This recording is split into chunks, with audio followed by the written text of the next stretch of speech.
guys, welcome back to my channel. So today I'm doing a book review. The book I'm reviewing is How to Hack a Heartbreak by Kristin Rockaway. Swipe right for love, swipe left for disaster.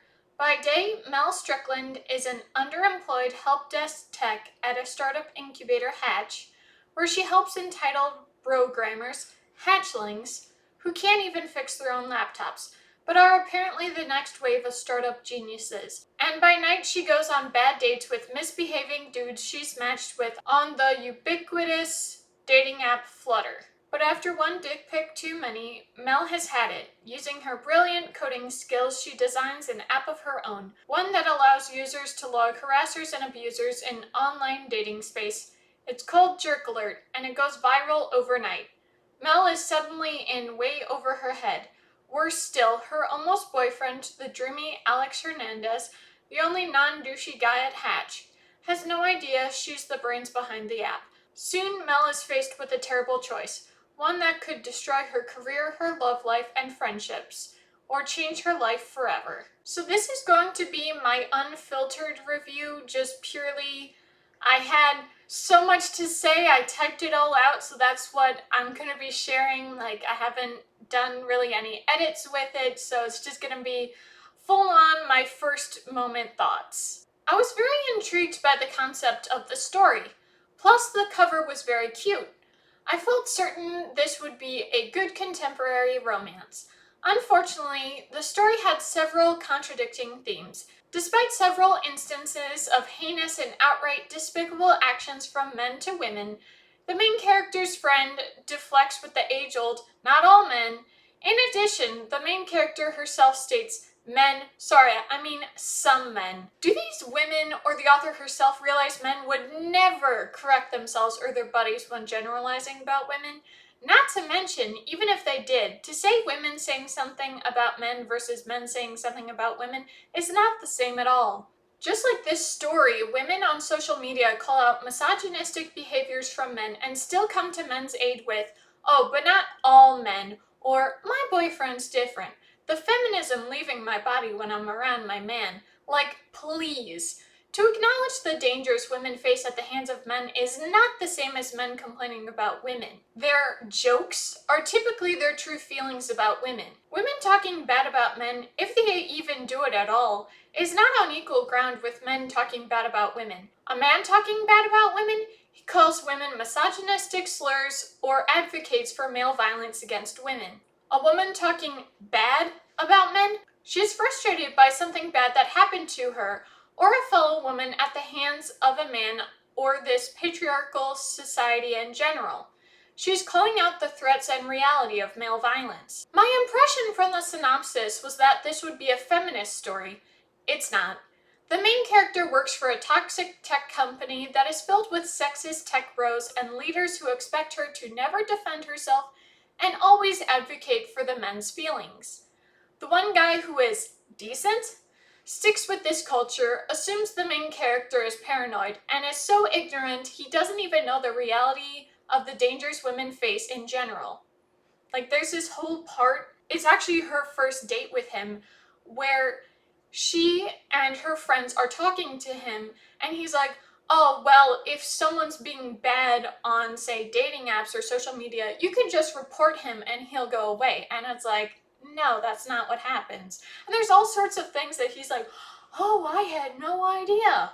Well, of course you can be ignorant about that. You're not the one dealing with it. Despite this, however, the main character claims he's perfect and wants to jump in bed with him the first chance she gets. For their first date, she goes through every kind of painstaking grooming to make herself look flawless, aka inhuman. There are many instances where he appears to be lying or skeevy.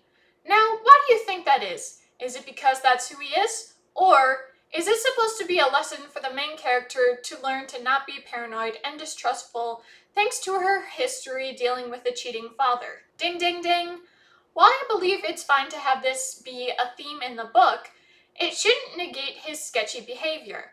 If he is as good of a person as the main character or author wants us to believe, he wouldn't be so suspicious. The readers would be able to tell he's a genuinely great guy, but we don't get evidence of his excellence. At most, we get the bare minimum. He was a rare breed of man, one who didn't see women as an objective or a threat. Wow, what a catch. Jerk Alert is the website the main character creates in response to several distasteful exchanges on the dating app Flutter. She received several sexual images from one match and was stood up by another. She was also frustrated by the love interest who flirted with her while he was supposed to be on a date with another woman. I think Jerk Alert would be a very good thing to implement in the real world. Keep women from getting with guys who are already married, a sexual deviant, or treat them like trash. Despite this app being a great tool for many women, the main character gets a bit MRA, thinking these women are trashing and bullying guys. Excuse me, calling out what these guys did is not bullying. Further into the book, she doesn't own Jerk Alert, so logically, yeah, she should delete the app. The problem is the biggest reason why she deletes it has to do with the MRA rhetoric I brought up here. Instead of seeing the benefits Jerk Alert brings, she scraps it and creates a new app, In Person. It works as an exclusive singles get-together where the organizers take your phone so you're in the moment mingling with others. Hey, that's great! But the same problems from Flutter and other dating apps could still happen now that Jerk Alert is gone. The cheaters and uber-sexual men could easily be a part of In Person. There's no vetting strategy. Before she gets rid of Jerk Alert, Flutter reaches out to her. The site has a huge following and it's gone viral. The Flutter executives fly her out to California from New York, first class, and set her up with a great hotel. Naturally, the main character assumes Flutter wants to work with her. Unfortunately for her, all these guys want is the database so they can add it to Flutter. They want the review section so both men and women can rate their dates. All she'd get is a payout, and that's it for her. Right away, the main character can tell how bad this would be. Not to mention, the executives would remove the aspect of anonymity, which would be very dangerous. As they discuss Flutter, she finds out all these guys want to do is data mine. They want discourse. They couldn't care less about people finding a match. The head of the company certainly doesn't care about what women face on their app. The main character books it out of there and goes home. But then she just decides to go with the deal. Huh? That's so many layers of bad. Why should we root for this woman? She is fine throwing everyone else under the bus. This decision still has me confused even after finishing the book. When she gets back to work, it turns out since she sometimes worked on the code for Jerk Alert at work, the tech company owns it. Plus, she's fired. I forgot to mention, but at this point she's also broken up with the love interest, so she's got no money, no prospects, and she is frightened. She wallows in self-pity at home until her friends encourage her to get outside and join them. It's here she gets her light bulb moment and In Person is born. Naturally, she resolves things with the love interest and everything works out great. Happy endings, the end. A lot of this book was boring. She does work, codes her app, spends time with the love interest, and converses with her friends and roommate. I thought there would be more to this book. I didn't appreciate her downplaying the disgusting natures of many of these men, or when she applauded the love interest for the bare minimum. I think this story could have worked with a better author. All I want to know now is how to hack a good story, because this certainly wasn't it. So that is my full review of How to Hack a Heartbreak. Now I'm sure you saw the title of this video that this book tricked me into downloading a dating app. Now for the past little while, with my own experiences and hearing from other people with dating apps and everything else with dating in general, I'm just like, that's not worth it, I'm not gonna do it. And I've been feeling that for a really long time, so I've been like, who needs dating, you know? But for some reason, I've been having this urge for the past little while to get back out there, do the dating app, whatever. And I'm just like, no, this is delusion. I'm not gonna listen to it. But about 70% into this book, I was just like, you know what? Let's just give this a chance. Now, it was kind of funny because the first night that I started this, I mentioned this book and I talked about like kind of the concept of it, that this girl made an app called Jerk Alert where you report guys for being bad on dating apps. And naturally, there was one guy that was like, oh, well, I certainly wouldn't be like, I'm a good guy. Can you guess what happened?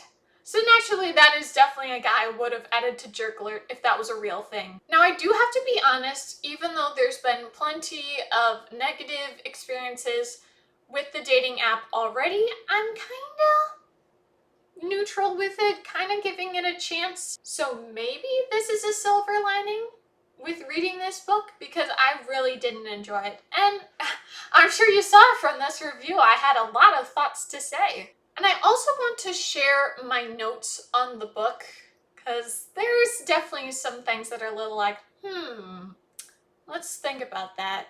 Maybe subconsciously, this site was a premeditated scheme to humiliate men who behaved shamefully. I really don't like how this is phrased, like, hello, you're calling out what they've done, not spreading misinformation about them. The problem was, I'd encountered so many terrible men, suffered through so much disappointment and humiliation, that I'd stopped looking forward to dating. So this was about 26% into the book, and for my note that I wrote down, I said the exact reason why I don't date. So like, still, again, like, I downloaded the dating app and I'm giving it a chance, but I'm still skeptical, you know? I'm it's definitely one of those, like, keeping it at a distance, being very careful with what I'm doing, because I am not going to get any kind of guy like how this girl was doing, and a lot of bad, skeevy type guys I'm not gonna mess with, you know what I mean? And so here she's actually talking about dating. It had become a chore, a burdensome task I had to check off my to-do list. Don't want to die alone? Better go have a drink with this random guy from the internet. Yeah, that sounds perfectly logical. And naturally, this one isn't like some groundbreaking statement, but I still liked it. Men are the worst. True. Now, what's nice about this one, I just relate in general to it, and I think a lot of people do, so this doesn't really have to do with men or dating apps. This is like just in general.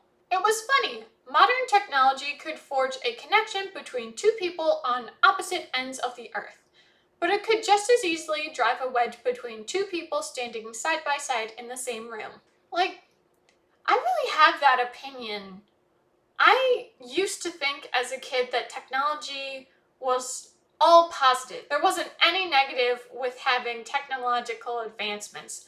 But with social media and all sorts of things on the internet and misinformation and all sorts of things, it just feels to me, and the lack of connection with people and all this lack of attention span and all this dopamine overload, or whatever the scientists are saying, it's just like, man, it just sounds like we messed up and we should really go back to the way things used to be, because it just doesn't seem like all this technology is a good idea for us. Apparently, Alex didn't have a problem with Hatch's frat house culture after all. Sure, he criticized it to my face, but when he was alone with the boys, he was more than happy to play along. And too many guys are like this. And I still don't appreciate, because at the end of the book, they kind of like go through it and everything. They kind of have like the explanation and the resolution. There wasn't really much he had to say, and yeah, he really didn't defend her. There's just so many things wrong with this guy, and just the fact that she still applauds him and is like, that one scene in Wayne's World where it's like, we are not worthy. That's kind of how she is with this guy. And so this is actually when she starts talking about him and calling him out on what he did. It would have been nice to hear you speak up, to defend me, instead of just playing along and saying, yup. Because now who knows what he's saying about me around the office. People are gonna start talking if they haven't already. So let them talk. Who cares what they think? See, this is exactly why you shouldn't be with someone like that. Oh yes, let people talk even more shit behind my back. I mean, like, get real. A lot of guys say this convenient excuse, They say they're working when they're not. You know what I mean? He raised his eyebrows. Not really. You sound kind of paranoid. Every time she has a reasonable complaint about men, he jumps at their defense. He's not the worst, but he certainly isn't the saint she or the author makes him out to be. And so right after this, she explains why, and so she explains about her dad and everything. And it's only when it's a personal situation, something like this with a father, that he's finally sympathetic. I promise, I'll never give you a reason to doubt me. this has already happened at least 20 times. And so like I mentioned before, she goes to the Flutter headquarters, and so this is what the head executive says. So they ask how she created the app. Well, I said it all started one night after I'd had a really bad couple of experiences with Flutter. Like what? One guy stood me up, and then another one kept sending me dick pics. Yeah, that happens a lot. A lot. And I don't mean to sound critical, but it doesn't seem like Flutter has an effective solution of putting a stop to it. You can flag profiles, but they never actually get suspended. We don't really believe in account suspension. Even when people are using their accounts to harass other Flutter users, harassment is a strong word. I don't think a man who sends a picture of his penis is trying to purposely make anyone feel uncomfortable. I think they're just inexperienced. Inexperienced. Yeah, guys are nervous around girls. They don't know what to do or say. They see a pretty face and they act stupid. I'm not saying it's right, but I also don't think it's depraved, like some people try to make it out to be. Honestly, I don't think what women experience on Flutter is any different than what they might encounter in a real-world single scene, like in a bar. Like, you see what I mean? Like, no one is, like, safeguarding or anything. It's just, very frustrating. And what still gets me is because there were all these red flags showing with this executives meeting that these guys don't care.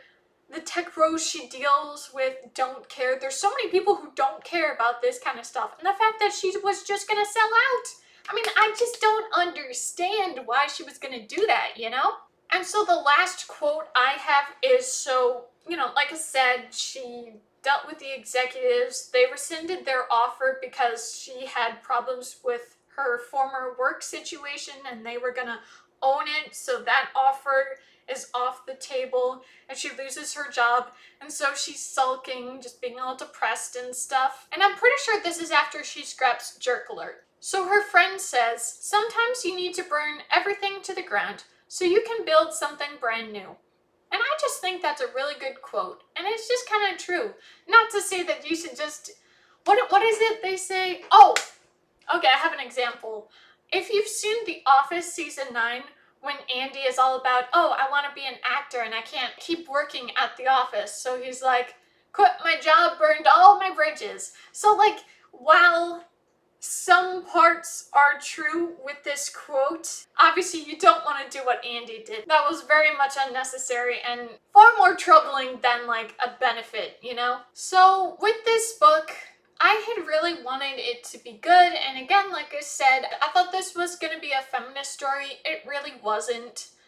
But I will say one thing that I appreciate about this is like I said, I wanted to do this little like book report type thing, and that's what you're seeing with this book review. But I really appreciated it because I've done book reviews before. I've written down book reviews before. But early on in it, I was really trying to be insightful and intelligent and more like professional word type things, you know? So I'm really proud with the progress I made. I made 3 full Word document pages of this, so I'm really proud of the progress I did for this. So do I regret reading it? Yes. Is my return to the dating scene and dating apps in general a good idea? It's kind of pending, you know? It hasn't even been a week yet that I've been on this app, so I'm really gonna have to see. I'm very skeptical, you know? So I hope this convinced you guys to not pick up this book.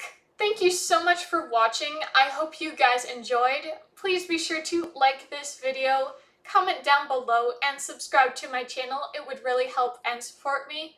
See you guys next time, hopefully with a better